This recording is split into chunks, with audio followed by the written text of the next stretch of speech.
수개월간 경찰이 고소인에게 수사 진행 상황을 알려주지 않았고 단 5줄로 수사 결과를 통보하는 일이 있었는데요. 국가인권위원회에서 알 권리 침해라는 판단이 나왔습니다.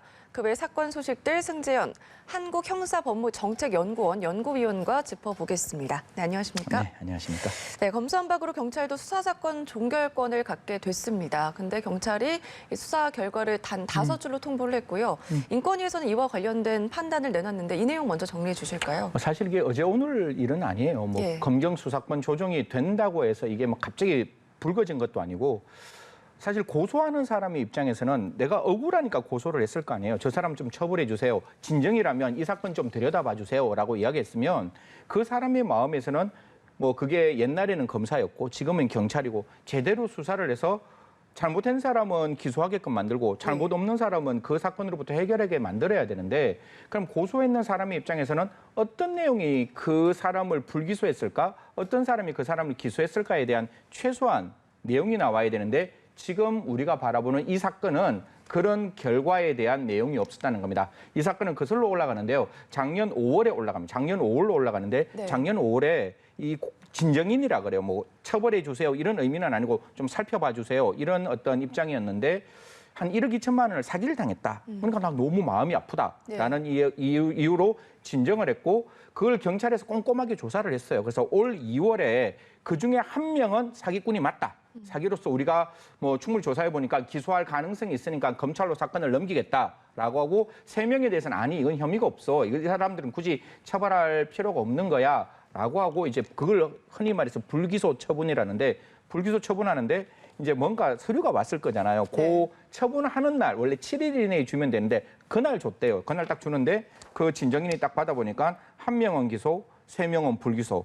이상 사건 끝. 사람을 기소했을까에 대한 최소한 내용이 나와야 되는데 지금 우리가 바라보는 이 사건은 그런 결과에 대한 내용이 없었다는 겁니다. 이 사건은 거슬러 올라가는데요. 작년 5월에 올라갑니다. 작년 5월로 올라가는데 작년 5월에 이 진정인이라 그래요. 처벌해 주세요. 이런 의미는 아니고 좀 살펴봐 주세요. 이런 어떤 입장이었는데 한 1억 2천만 원을 사기를 당했다. 그러니까 나 너무 마음이 아프다라는 이유로 진정을 했고 그걸 경찰에서 꼼꼼하게 조사를 했어요. 그래서 올 2월에 그중에 1명은 사기꾼이 맞다. 사기로서 우리가 충분히 조사해 보니까 기소할 가능성이 있으니까 검찰로 사건을 넘기겠다라고 하고 3명에 대해서는 아니 이건 혐의가 없어. 이 사람들은 굳이 처벌할 필요가 없는 거야라고 하고 이제 그걸 흔히 말해서 불기소 처분이라는데 불기소 처분하는데 이제 뭔가 서류가 왔을 거잖아요. 그 처분하는 날 원래 7일 이내에 주면 되는데 그날 줬대요. 그날 딱 주는데 그 진정인이 딱 받아보니까 1명은 기소, 3명은 불기소. 이상 사건 끝.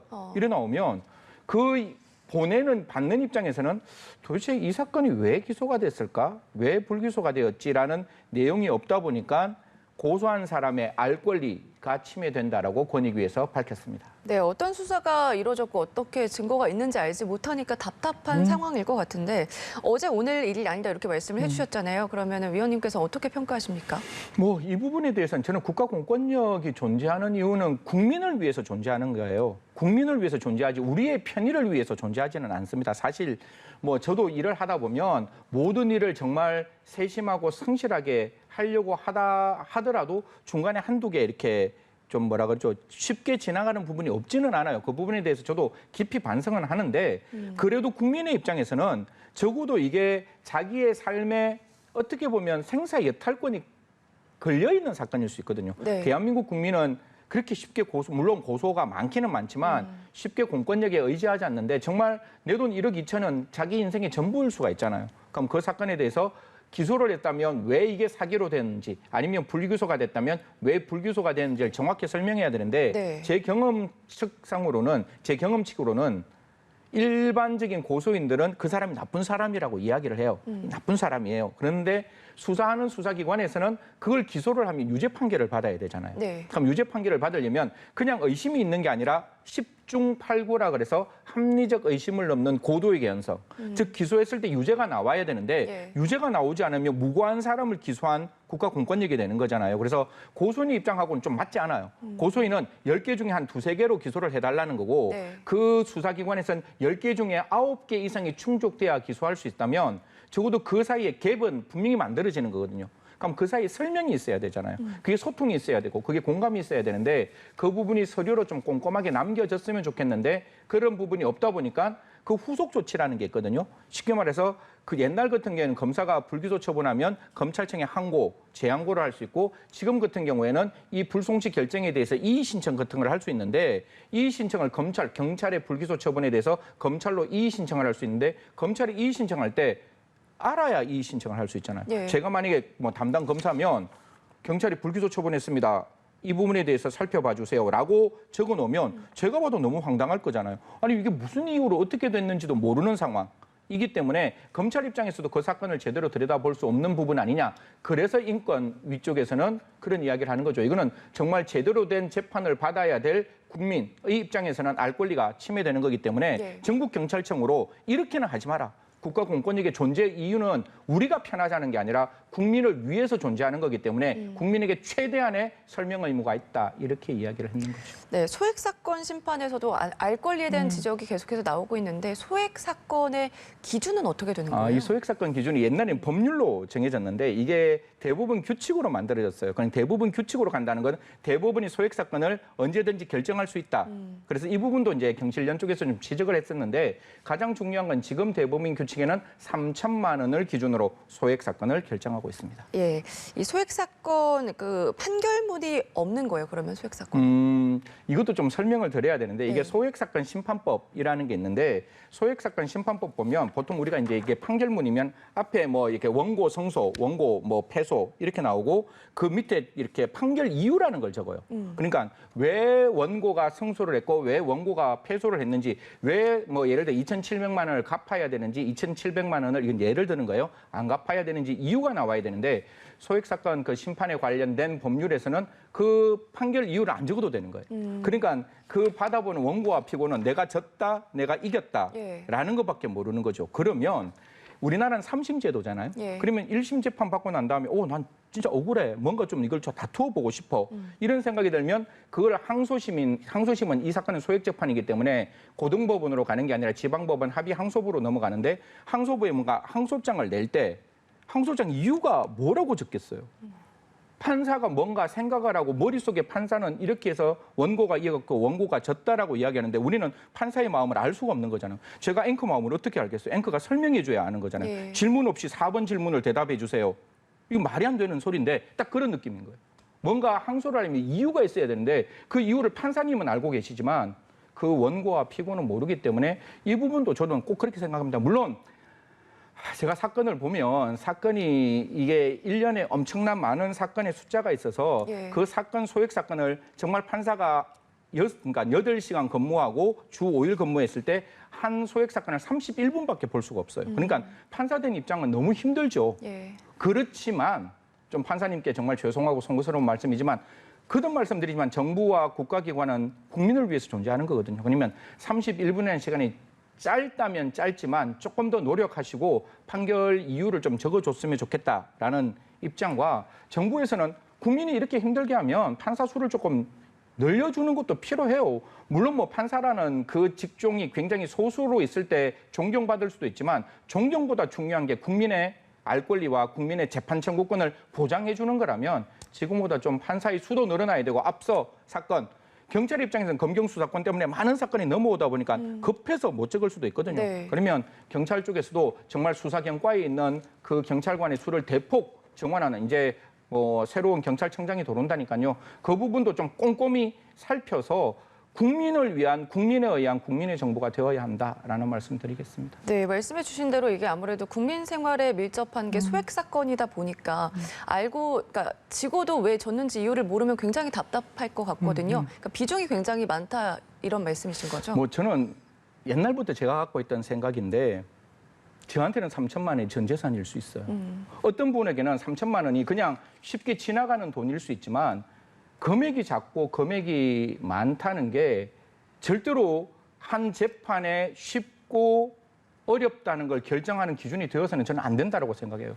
그 사람 입장에서 단 100만 원이라도 삶의 전부라면 정말 국가는 그 사건을 천착하고 집중하고 정성 있게 들여다 봐줘야 그 재판을 받는 원고와 피고가 이해할 수 있는 거잖아요. 재판의 설득은 그 재판을 얼마만큼 성실하게 들여다보는 그래서 내가 성실하게 들여다봐서 그 재판이 정말 그 원고와 피고의 마음에 와닿았을 때 필요한 거기 때문에 돈의 문제 때문에 3천만 원 이하는 판결 이유를 적어서는 안 된다 이런 게 아니라 제가 알기로는 이거 한 30% 이상 되는 거거든요. 예. 왜냐하면 소액 재판은 혼자 소송해요. 나홀로 소송하는 거예요. 정말 10억, 20억 되면 정말 최고의 로펌이 와서 그 변호사들이 다 도와줘야 되지만 진짜 초동급부인 우리와 같이 옆에 사는 서민들이 내 재산을 지키기 위해서 하는 나홀로 소송이라면 그 소송을 더 법원은 적극적으로 들여다봐야 되지 않느냐. 그 사건에서 변론주의라는 어려운 말 쓰지 말고 성명권이라는 정말 어떻게 보면 법원의 한계적인 영역에서 머뭇거리지 말고 정말 원고와 피고를 위해서 필요하다면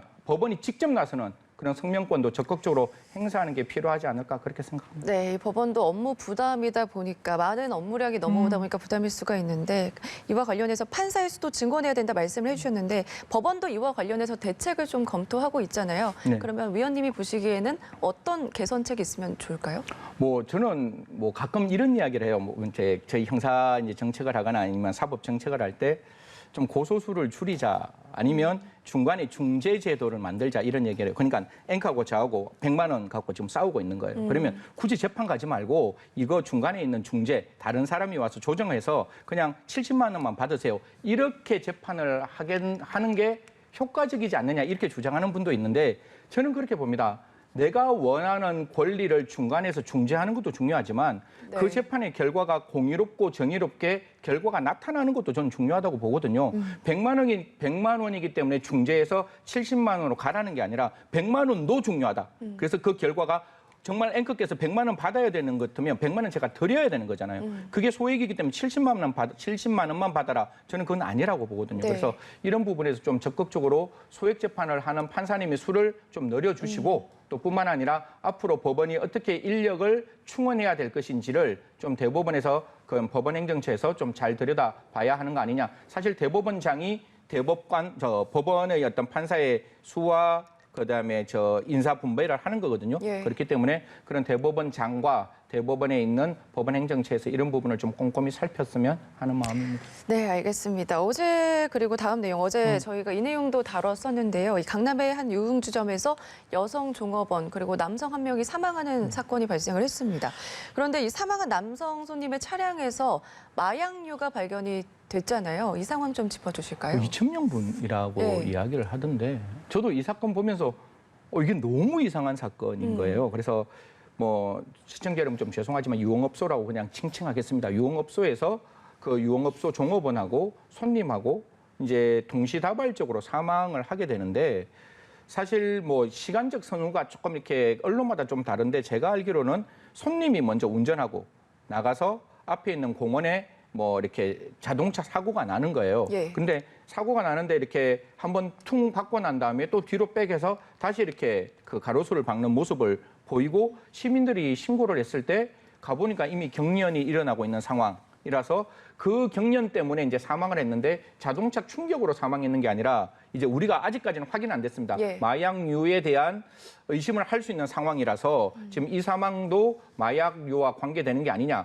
그리고 지금 이 사람의 신원이 드러나지 않았기 때문에 누군지는 우리가 확인해야 되고 그 자동차에 한 2,000명 분이 투약할 수 있는 마약류가 발견되었다는 것이고 고 유흥업소에 있는 여종업원은 어떻게 됐는가 하면 좀 이렇게 의미심장한 말을 합니다. 뭔가 이렇게 술을 딱 한 잔 마셨는데 네. 아는 지인에게 술 맛이 좀 이상해. 그리고 몸에서 뭔가 현기증이 나는 듯해. 라는 말을 했대요. 그리고 난 다음에 이제 그 유흥업소에서 퇴근을 하는 과정에서 집에 이제 가서 지금 이제 유명을 달리했다는 이제 결과가 나오고 이 역시 혹시 마약류 투약이 있었지 않았느냐라는 어떤 정황이 보이기 때문에 두 사람 다 이제 부검을 네. 아마 할 건데 거듭 말씀드리지만 부검은 3가지를 밝히는 거죠. 왜 죽었느냐, 언제 죽었느냐. 특히 이 사건에서는 누군지는 알고 있고 그다음에 어떻게 언제 죽었는 시각은 알고 있으니까 어떻게 죽었는지 그 사망의 원인을 밝히는 게 중요하다라는 말씀드리겠습니다. 네, 이번 사건에서 또 나오는 게 경찰의 초동 수사 부실 지적도 나오고 있는데 보니까 이 사망 전에